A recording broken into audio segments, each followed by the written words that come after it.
Well, ladies and gentlemen, I have to get used to the mics here clearly. It's a great pleasure to welcome everybody to this UK-Colombia Business Summit, and indeed a great honour and privilege for me to be in a position of welcoming His Excellency President Juan Manuel Santos of Colombia.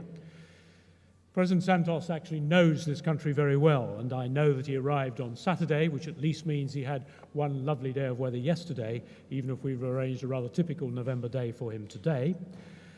The Colombian-UK business relationship is one which is a long-term partnership. Britain is, in fact, the second largest investor in Colombia after the United States. But I think it's one where there's a lot more that we can do on the trade front than we have been doing.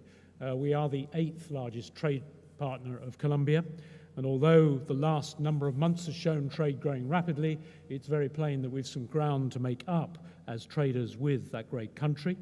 It is a country that's doing very well, 4.3% growth last year, expected to continue at least that sort of a rate for the next number of years. And this is a relationship, therefore, that it has a lot of potential to it. So this business summit is very timely. We have a lot to do in order to ensure that Britain takes its place and the trade relationship reaches a level that I think befits the standing and the economic development of both countries. And we do so at on the background, as I say, of an investment relationship which is very strong.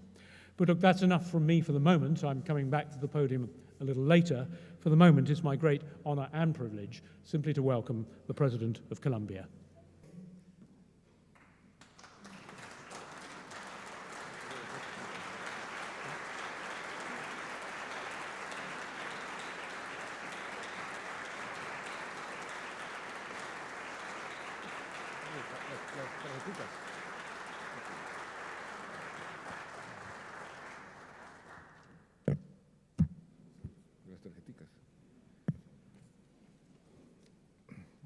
Thank you very much. I'm delighted to be in London, where I lived for almost 10 years.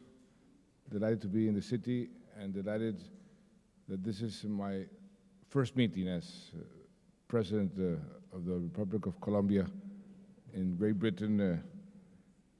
And this is a very special meeting for me because I came here particularly to promote investment in my country and promote more business and more awareness of what Colombia is doing and where we're going. So I thought that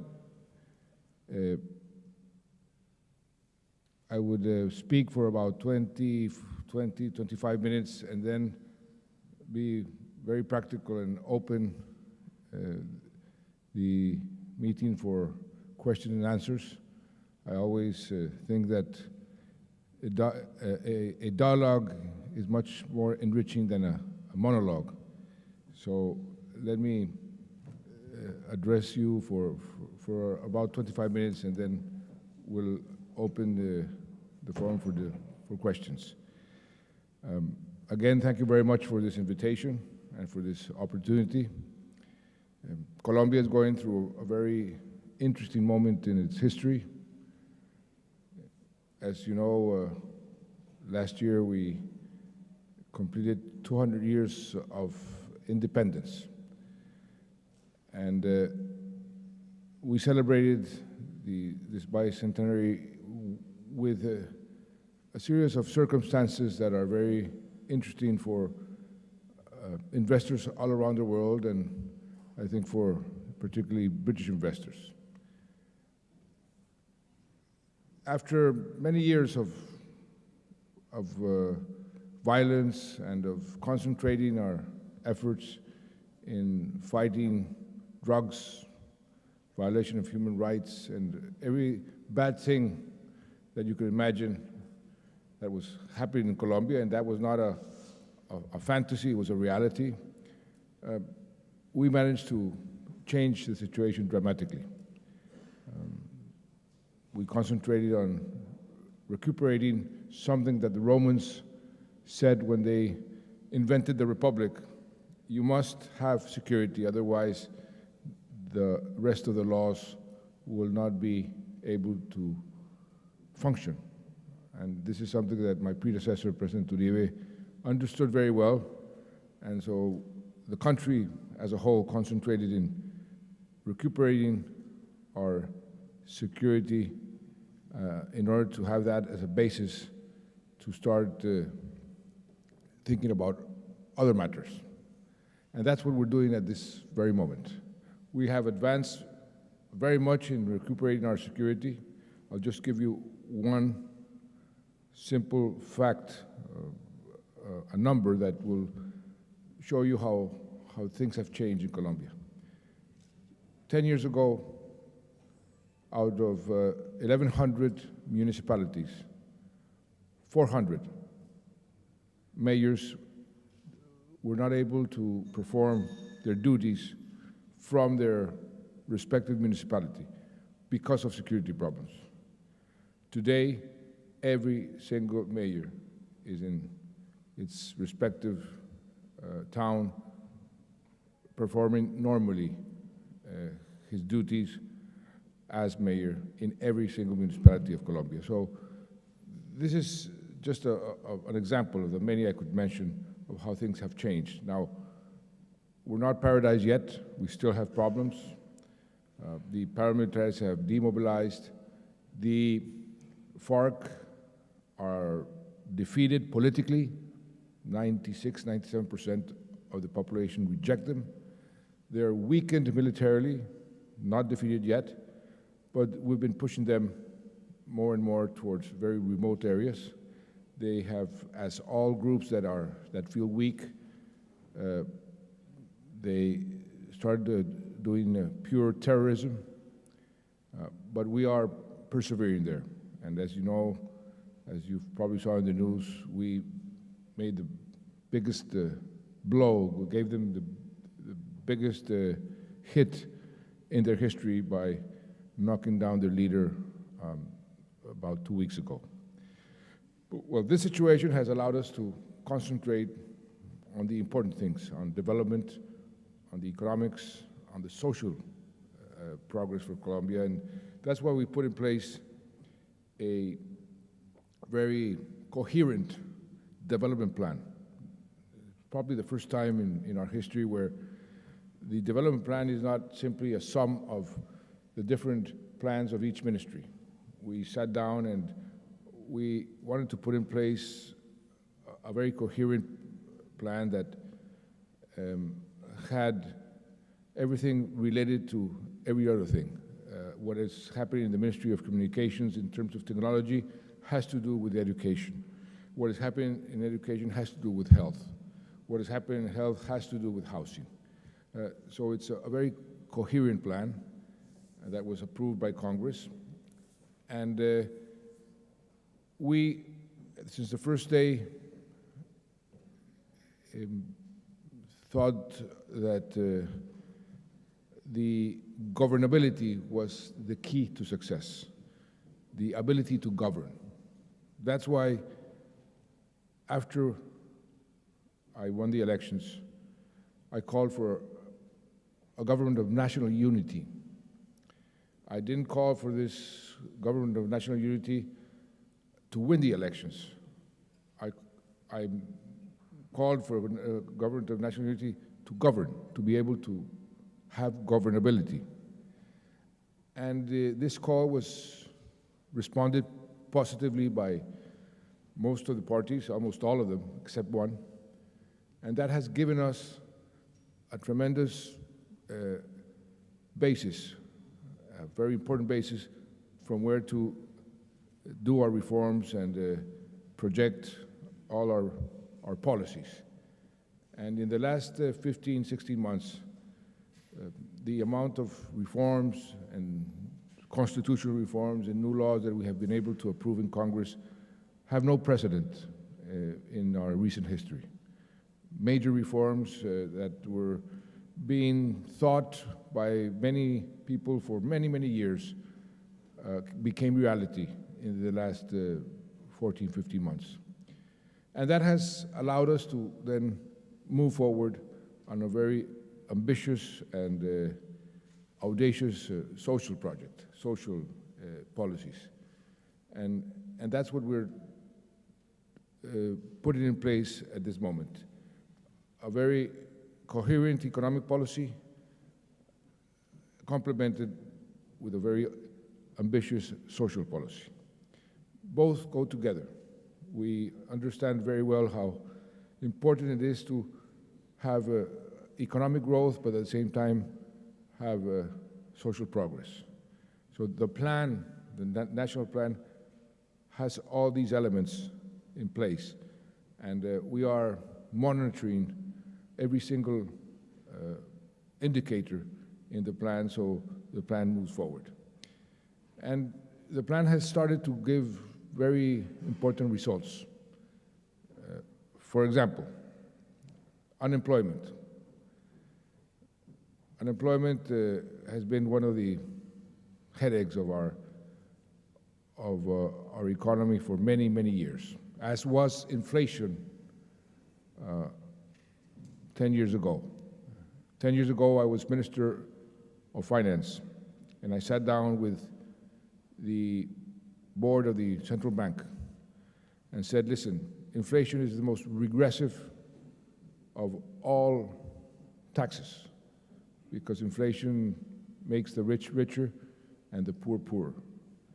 Let's bring down inflation. Colombia used to have one of the highest inflation rates of the whole of Latin America.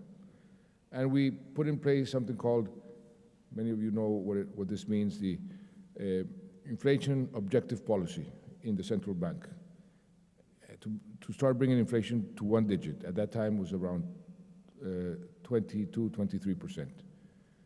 This policy has been extremely successful, and today Colombia is one of the countries who has the lowest inflation in the region and one of the lowest in the world, and very stable, low inflation. Our target this year is between 2% and 4%. The same thing we wanted to do with unemployment, and we put in place a program to bring down unemployment to 1 digit, less than 10% in 4 years. Well, we have achieved that objective in 15 months. Last month, we proclaimed victory in the sense that for the first time in decades, unemployment was below 10%. And we must continue to create jobs. We have created in the last 14 months, 15 months, 1,085,000 jobs. This is the highest rate of any country in the region and one of the highest in the world. But I tell my people, it's good, but it's not enough. Unemployment rate of 9.7% is still too high, and we have to continue creating jobs. We have to continue creating formal jobs, which is one of the big challenges, to formalize the informal sector, which in Colombia is very big. Over 50% of our economy is informal. And if we want to have sustainable social programs, social security programs, we need to formalize a big percentage of those informal Colombians that are working in informality. So part of the plan was we need one necessary condition: high rates of economic growth. And economic growth does not come by spontaneous generation. You have to identify the sources of growth. So we made a very common sense analysis. Where is it that we are behind compared to other countries that could, if simply by closing the gap, could give a big push to the economy? And through this analysis, we came up with 5 what we call the locomotives. The first one was infrastructure. We are way behind in infrastructure. Colombia's indicator in infrastructure compared to other countries with our similar level of development, we have lagged behind. So we need a very important investment and progress in infrastructure. That was one of the locomotives. Second, housing. We have a huge deficit in housing. Housing is an activity that pushes 32 industries. So if we gave a big push to the housing sector, we'll give a big push to the rest of the economy. And so we set up a very ambitious project of constructing at least 1 million new houses in the next 4 years. And so far, we have been complying with this objective, an objective that many people thought was impossible to do. The third locomotive is the agribusiness. Colombia has almost 5 million acres of land undeveloped. It was like the Wild West in the United States. Because of security problems, the state was not present there. This is a huge potential to increase food production. And we want to use not only these new areas, but to increase the productivity of the areas that we are now using in, for example, cattle raising. It's probably the most inefficient way of using our land. So there, in the agribusiness, especially in a world that is starting to have a food crisis, there's a tremendous potential there. The fourth locomotive is one that has been growing at a very high rate anyway. It's oil and mining. It's a tremendous interest in investing in Colombia in oil and mining. These two activities have been growing around 12, 13, 14% per year, and we want to continue to grow around these figures. And the fifth locomotive that we identified as a source of growth, and not only as a source of growth, but in order to make our growth sustainable in the future, is innovation. All of Latin American economies have been signaled as economies with very low productivity. Every analysis that every economist makes about our economies, that one of the problems is that we have very low productivity. And if you analyze the countries that have had high rates of growth over a period of time, you discover that productivity and innovation explains at least 50% of the growth. And in the case of Colombia, that is less than 0.15%. So there's a tremendous potential there to grow. So innovation and to internalize the culture of innovation. And here in England, this is something which you have very much in your processes and in your culture, and there we can learn quite a bit. So these are the 5 locomotives that we have identified in order to achieve a high rate of growth. And as a complement, as I said, the social policies, we have put in place a very audacious program to fight poverty. Colombia still has a very, very high, too high percentage of people that are considered poor, and 16%, or between 15 and 16%, are considered extreme poor. So we put in place some specific projects to address those 2 issues. We have a plan, and we have already identified 350,000 families. They're in our computers with the indicators that we have to address in order to graduate them. We call them graduating from extreme poverty. That would be about 1.2 million. And we want to decrease the rate of poverty from 36 to 32 or 31%. This is a good economic also decision, because these are, the more middle class you have, you take people out of poverty, the more consumers you have.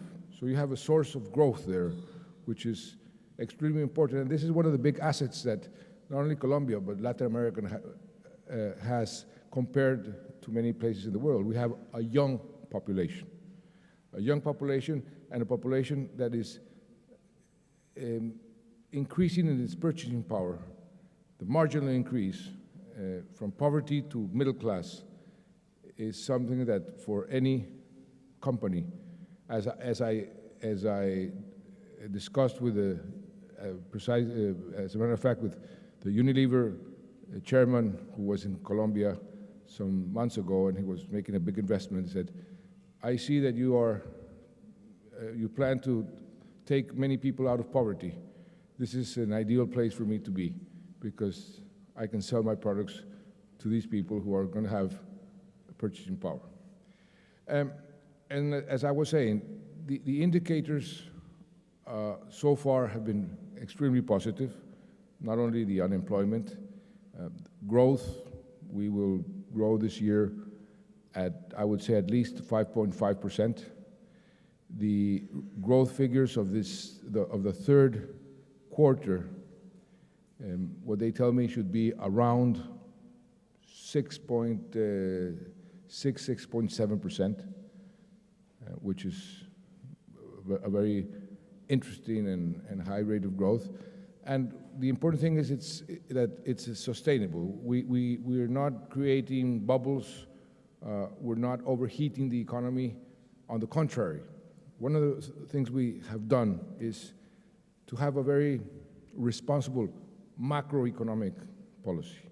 And we used this national unity to approve some reforms, such as we changed the Constitution to introduce the concept of fiscal sustainability in our Constitution as a criteria to be taken into account by every single power when they take a decision. If the Congress approves a law, they have to take into account the concept of fiscal sustainability. How much does it cost? If a court or a judge makes a ruling, this criteria has to be taken into account. And of course, the executive government, the executive power, the government also. But not only that, we approved this concept of this criteria to be introduced in our Constitution, and simultaneously we approved a law called the fiscal rule, whereby we force the government, central government, to respect some limits in our spending, in our expenditure. And so our deficit will not grow more than X% per year, and if it grows a bit more, by law, you have to adjust it the year afterwards. Now, our fiscal situation right now is very, very healthy. Our income, the tax income, has increased simply by closing loopholes and fighting corruption. It's increased more than double what we thought it would increase. So we have a good leverage and a good margin in our fiscal accounts, and the idea is to have strike a balance, no fiscal deficit by the end of the year 2013. So in the macroeconomic sphere, Colombia is doing extremely well also. Foreign investment is, for us, crucial. We need foreign investment. We need foreign investment not only as a source of capital, but also as a source of technology and as a source of new markets.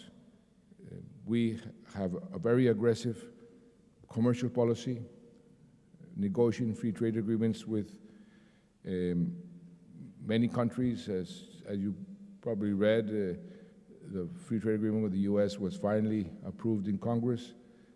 The free trade agreement with the European Union will probably be approved in the first quarter of next year.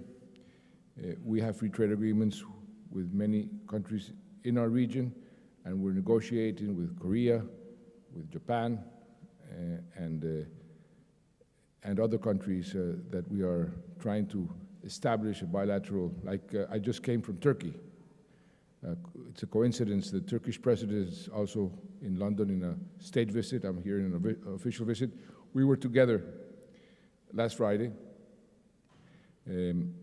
talking about how these two economies are part of what they call the CVETs. This is a new acronym that the economist, the intelligence unit of the economist invented. Said these are the countries that come after the BRICS. They're called the CVETs. Colombia, which is the only Latin American country, Indonesia, Vietnam, Turkey, Egypt, and South Africa. They are considered the economies that will grow more and in a sustainable, strong way after the BRICS. And we were saying, look how visionary the economist was. Turkey is growing up around 8 to 9%, very strong economy. We come from similar difficulties that we had in the early part of the past decade. We put in measures that are today having a very positive effect. And that's why this recession that the world, or semi-recession that the world is going through, and the economic turmoil that we are all observing here in Europe and the US and Japan, has barely touched us. Now, we are very worried that eventually it will touch us, because no country is immune to what happens globally. But we were comparing how strong our financial sectors are, how responsible the debt that we all have compared, for example, to the European debt, countries in Europe. It was really a paradox. Now, the countries that were told to be disciplined, to be responsible, and you have to do this and that, now we can tell the countries that used to tell us, well, no, you must be responsible, you must be disciplined, you must lower your debt, because by all indicators that you analyze, we are performing much better than the rest of the world, especially the industrialized countries. So there is, we were talking with the Turkish president, a tremendous potential for the emerging markets. And within the emerging markets, there are, of course, differences. But Colombia, like Turkey, is showing that we have the capacity to sustain this growth for a long time. And if you ask me, what has been the key aspect for this success in our case, I would stress that word, governability. The political capacity to approve reforms at the correct moment and approve the correct reforms, even though they might be unpopular.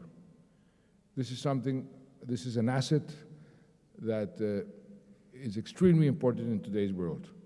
When you see what is happening in Greece and other parts of the world, even in the United States, when there was a political infighting in Congress that almost had that country declare a default. Imagine the United States declaring a default. This is something that was completely out of anybody's imagination some years ago. But that is a political problem.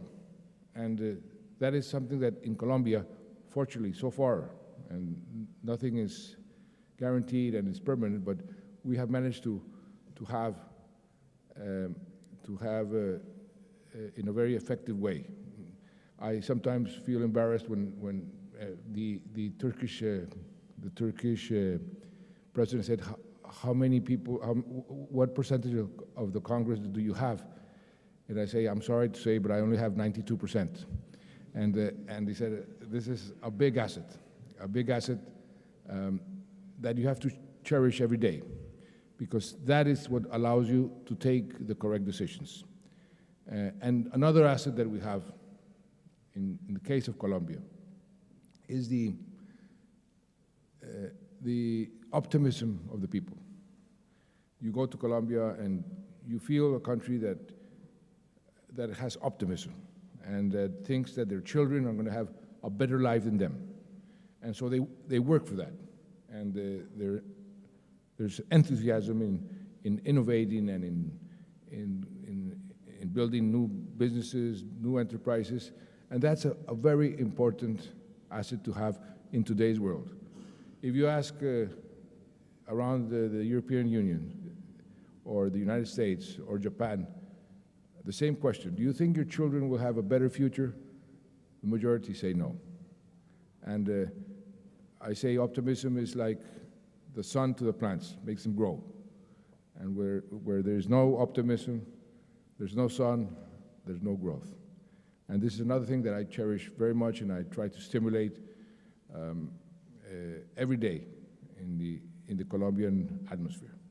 Now, again, we still have tremendous problems, but I think we're going in the correct direction, and we're putting in place the correct policies. We have a working democracy. We have had, fortunately, in Colombia, the country in Latin America with the oldest democracy, in spite of the problems we've had, the tremendous violence that we've gone through. Our institutions have survived. We're trying to make them stronger and stronger every day. I believe very much in the importance of institutions for a democracy and a country to be able to resist whatever problem appears. And this is something that, fortunately, Colombia, since the 200 years ago when we gained our independence, this is something that we have cherished and defended very much, the strength of our democracy and our institutions. And in today's world, part of the program that I have is precisely that. We made peace with our neighbors, the region. We're living in a region which is very interesting in today's world, Latin America. You have heard about the future of Latin America, the tremendous future of Latin America, but it never comes. I think in the next years it will come, because we have what the rest of the world needs. We have energy, we have water, we have biodiversity, we have a young population, we have water, food production, the potential to increase. All of those elements are present in the whole of Latin America. And Colombia, within the region, is particularly endowed with all these resources, with a big, good human capital, and so we are trying to attract investment. I'm very happy to see that in a study that the Chamber of Commerce, Colombia, UK Chamber of Commerce, did some weeks ago, they said they expected the UK to invest $3.4 billion in the next 3 years in Colombia. Well, I welcome that investment very much. This is what we want, because this investment will be good for the UK and good for Colombia. This is a win-win situation. Colombia and the UK have many things in common, many things to look for united, and I give a special importance, that's one of the reasons I'm here in the UK, to this relationship with the UK. Not only because I lived here, and I studied here, and I have a special, the UK has, London has conquered a special part of my heart, but also because I have admired the British for many, many years, and I know how we can work together in many things. You have, for example, a very strong small and medium-sized companies, sectors. We also have small and medium-sized. If we can put these two sectors to work together, if your education system, that is very good, I know it, I've studied here, if we can import some of your good education, your technology, your strive for innovation, all these things will find in Colombia a very fertile ground to grow. And if it grows, it'll be good for you and good for us. So that's why I am so happy to be here and to be here in the city. And in my first meeting of these 2 days, that will be quite hectic, but I'm sure they can be very useful. So with that, I will stop and maybe answer some questions, because I think, as I said at the beginning, a dialogue is much more enriching than a monologue. Thank you very much.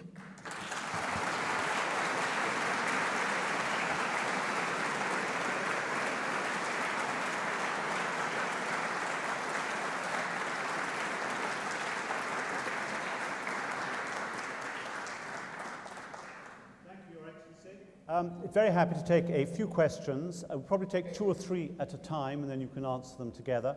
Could I ask you please to keep your questions short, as the purpose is to listen to His Excellency, and to state your name and the company or institution you represent. The lady there in the middle, thank you. A microphone will come. Thank you. Thank you. Hello, my name is Silvia Pavone. I write for The Banker magazine. Thank you for your speech, President Santos. I just wanted to ask you to explain how the government is going to finance the infrastructure developments that you mentioned. How the government would finance the infrastructure developments that you mentioned, and if you plan to use public-private partnerships as well. I'm sorry, I didn't understand. It's a question about how you will finance the infrastructure projects you plan, and whether you will use private-public partnerships. Yeah. Oh, thank you for the question, and it's very important. Public-private partnership. We, as a matter of fact, presented a law in Congress which should be approved before the 16th of December. We even sent an urgent message to Congress, allowing for public-private partnership, the PPP. This is one of the areas one of the ways where we think the infrastructure will be financed, and we're encouraging very much these public-private partnerships, very much. Our only limitation in terms of infrastructure is what I mentioned, the fiscal rule and the fiscal responsibility that we have in our macro policies. So through public works, there's a certain amount of, and it's a huge amount of investment that we're doing, but the rest would be public-private and through concessions. When I tell the investors, if you come and you propose to Colombia a concession on a port, on a road, on an airport, or a train, that would be music to my ears, because I have no fiscal limitation. That will not go against the fiscal space I have if I want to be fiscally responsible. I could spend a lot right now, but then I will pay afterwards, and I don't want to do that, in the sense that I will pay in macro terms. because of inflation, because of the macro irresponsibility. I was Minister of Finance 10 years ago, and I had to deal with the worst financial crisis my country has had in the last 100 years. That was very, very difficult. We don't want to go through that again. So we need to maintain a fiscal path. So yes, public-private partnership is a priority. We want to encourage that. Concessions are a priority. The government budget will finance a big percentage. We're going to spend in the next 4 years around $30 billion in infrastructure. 30 billion. That's more or less the plan we have. And part of that is going to be from our own funds and part through private funds. There's a question at the back there.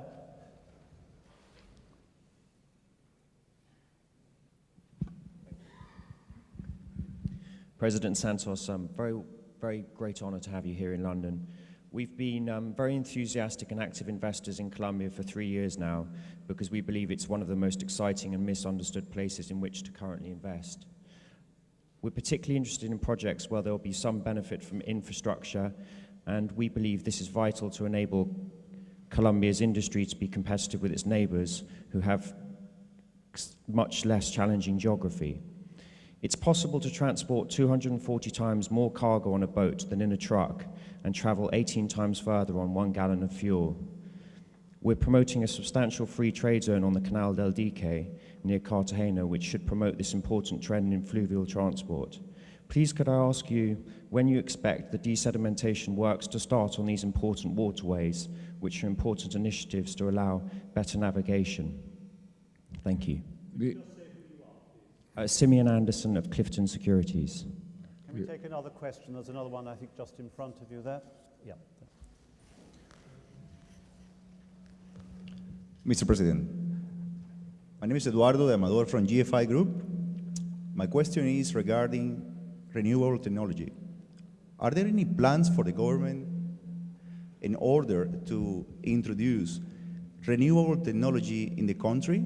And if there are there any incentives to promote this? And there's another question just further down in front as well, I think. There's a lady here. Stick your hand up and the microphone will come. Thank you.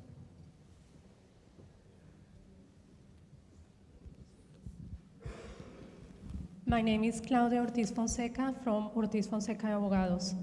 Mr. President, as a Colombian, I represent my country every day in the United Kingdom.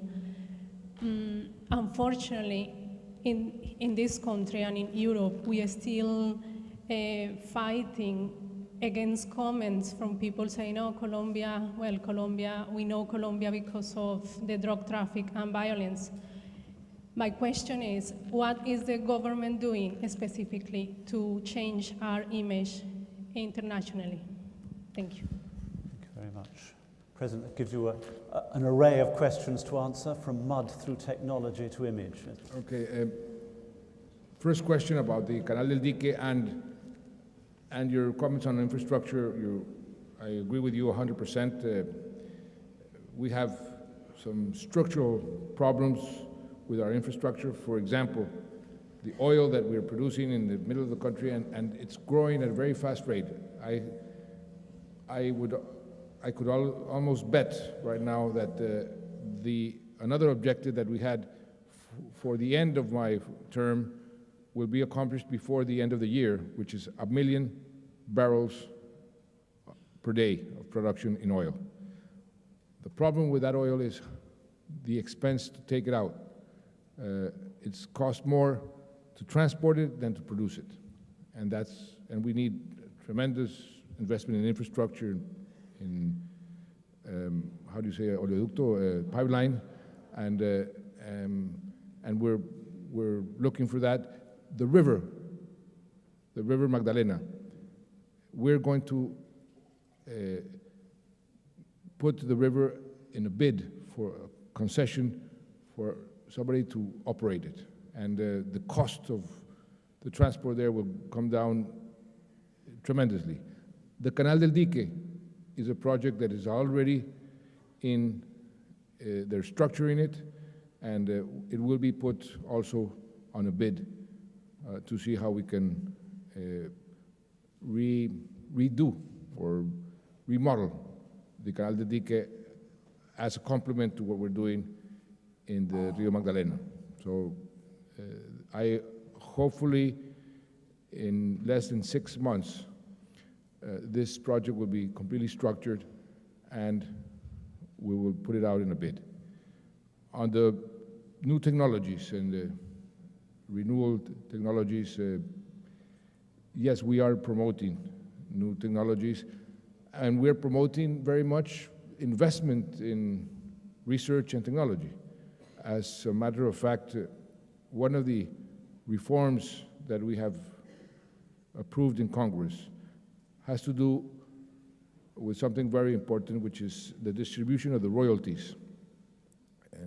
To distribute the royalties that we receive from oil production, the mining, in a much more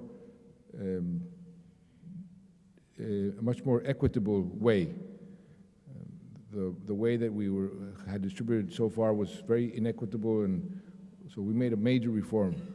That was something that the country needed for many, many years, and we finally were able to approve it. And in that reform, I included in the Constitution that 10% of all the royalties that the country earns will go to research and development, technology. And we are now establishing the best way to invest those funds. Part of those funds will go to have projects on renewed technology. We are a country that God gave us a lot of resources. We have a lot of water. Our hydroelectric production is very, very good and very efficient.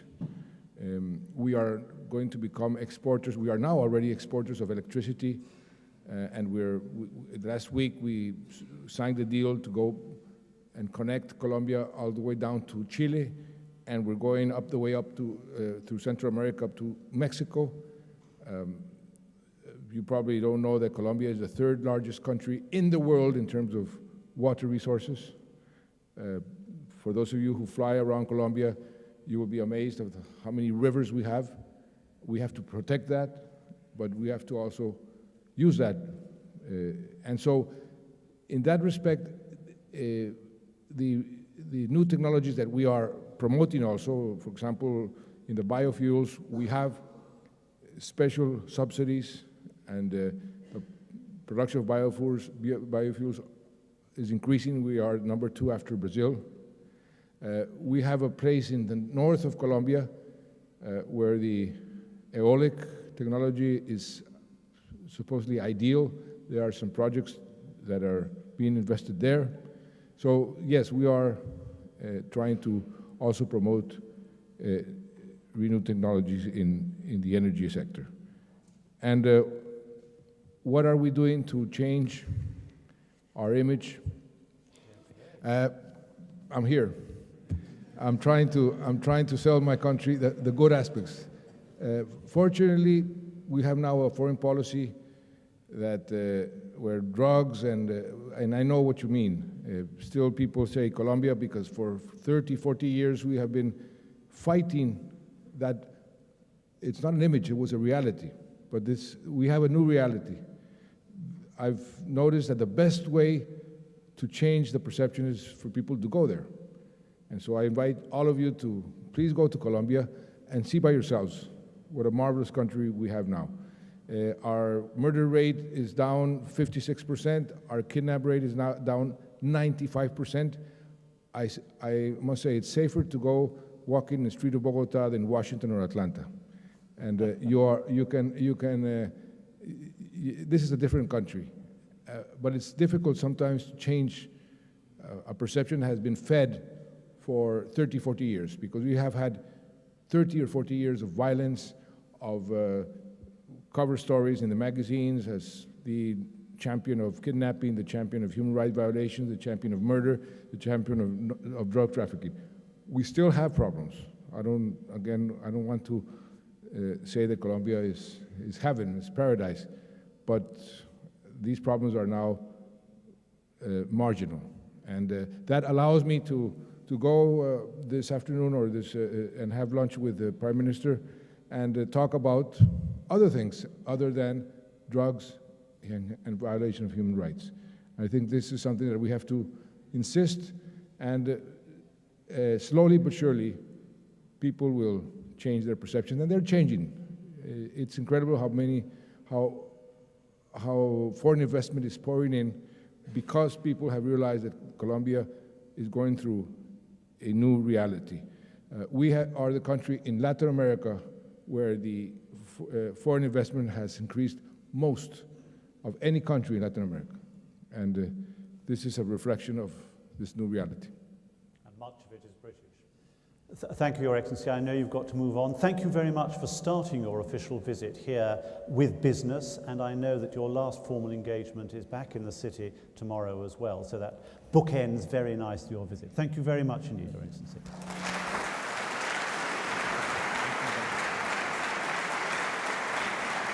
I think we're